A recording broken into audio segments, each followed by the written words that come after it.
నమస్కారం. రామకథల ఛానల్కి స్వాగతం.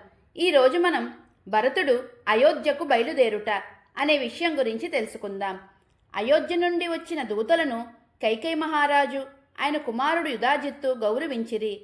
భరతుడు పాదములకు ఆ దూతలు నమస్కరించి, నాయనా భరత, వశిష్ఠ మహర్షి మంత్రులు నీ క్షేమ సమాచారాలు అడిగిరి.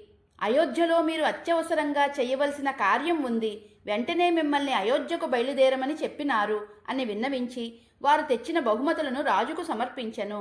అప్పుడు భరతుడు ఆ దూతలను ఉద్దేశించి, మా తండ్రి దశరథ మహారాజు కుశలమేనా? రామలక్ష్మణులు క్షేమమే కదా?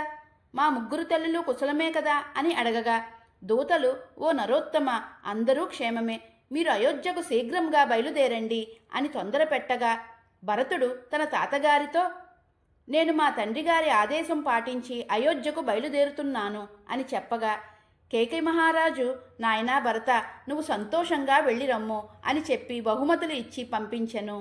భరతుడు తనకు వచ్చిన స్వప్నం వలన, దూతలు అయోధ్యకు వెళ్ళడానికి తొందర పెట్టుట వలన అంతులేని చింతకు లోనయ్యను. తరువాత భరతుడు శత్రుఘ్నుడు తాతగారి అనుమతిని, మేనమామ యొక్క ఆమోదమును తీసుకొని అయోధ్యకు బయలుదేరెను.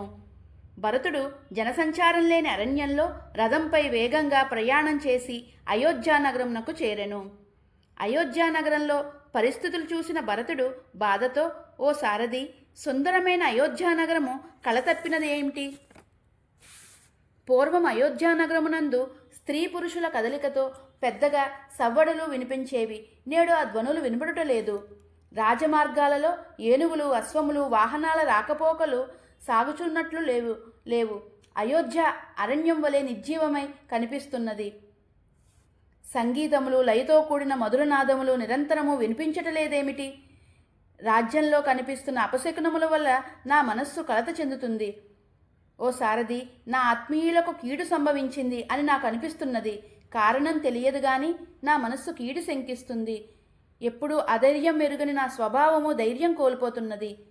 మహారాజు మరణించినప్పుడు ఏర్పడు పరిస్థితులు నాకు ఇప్పుడు కనబడుతున్నాయి.